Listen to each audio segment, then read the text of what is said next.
Энэ имэйл манай туулгын эгч маань яг тэр археологи олдорт байгаа тэр эртний имэйлийг одоо яг тэр хэмжээ дамжаагаар нь хийсэн шүү. Тий хүннүү биш. Монгол яг 13 дугаар зууны үеийн загвартай имэйл шүү. Тий. Тэрийг яг орчин цагт одоо яг тэр хэлбэр визээр нь хийж хэрэглээнд оруулж байгаа гэсэн үг шүү. Тий.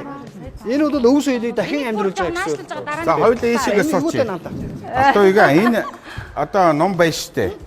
Энэ ном бол одоо яг нөгөө морин харваны ном мөн үү? Яг ямар учиртай ном бэ? Тэгэхээр ер нь ном бол морь тарванд нэг өөр, газрын харванд нэг өөр гэж байгаагүй шүү дээ. Яг л нэг л стандарт байсан гэсэн үг тийм ээ. Энэ загвар болохоор монголчуудын эзэнт гүрний үеийн сүүлд үүссэн загвар. Энэ бол эртгчин ном гэж нэрлэдэг. Эртгчин ном гэдэг нэрний үг бол монгол хэлний 36-ын тайлбар бичигдэр бичсэн байдаг. Хоёр гичрийн хооронд татсан хөвчин гичир дээрээ дэлдэхгүй байхаар давхгүй хийгдсэн номыг эртгчин ном хэмээнэ гэж бичсэн байдаг. Тэгэхээр энэ ном бол яг монголчууд хоризм улсыг байлдан дагуулад яг тэрний дараа үүссэн монгол ном байгаа гэсэн. Яг ийм ном бол Монголоос бол нийт монгол орон даяас бол нэг 6 ширхэг олцсон байгаа. Хадны өршөөлөг болон одоо археологи олдвораас бол яг ийм хэлбэр загвартай ном байна. Тэгэхээр энэ бол одоо дуудсан. Тэгээ энэ дээр ингээд маш олон төрлийн зэвнүүдийг одоо ингээд хийсэн байдаг. Энийг давчид хор гэж нэрлэдэг. Нуус товчон дээр гардаг. За энэ юу гэсэн үг вэ? Энэ давчид хор дайлбарцахад дайжигт дайр үсэн ингээд нуус төвчөн дээр гарч байгаа. Тэгэхээр бол энийг бол маш олон зэргүүд зүүгээд явхаар ингээд дэлбэлцдэг.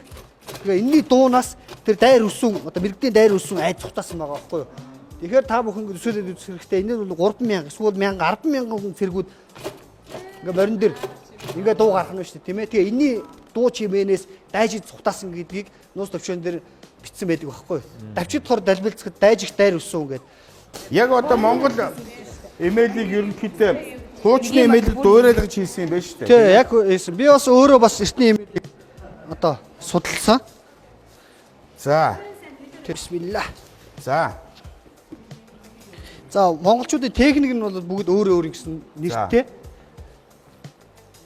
Тэгэхээр урд нь дөрөө үүсээгүй байхад бол дөрөөн дээр бос царавдаггүй байсан. Дөрөө үүснээс хойш бид нар хол явах боломжтой болсон. Тэгээ мөн маш мэрэгэн харагдаг болсон гэсэн. За. За мэдээж морь тавьчих байгаа гэж бодъё тийм ээ. Байгаа нэгдүгээр хөдлөөл явж байгаа тийм. Одоо жоохон жаалч. За. Тэгэхээр бол сум бол цаадган давж идэг гэсэн. Хоёроор чөлөөтэй байгаа харлаа аваад хийнэ гэсэн тийм ээ.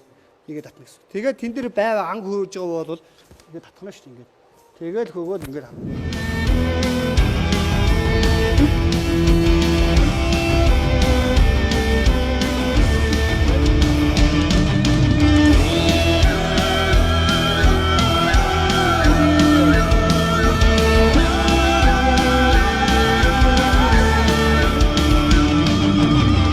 Энэ одоо хэдэн метр харах вэ?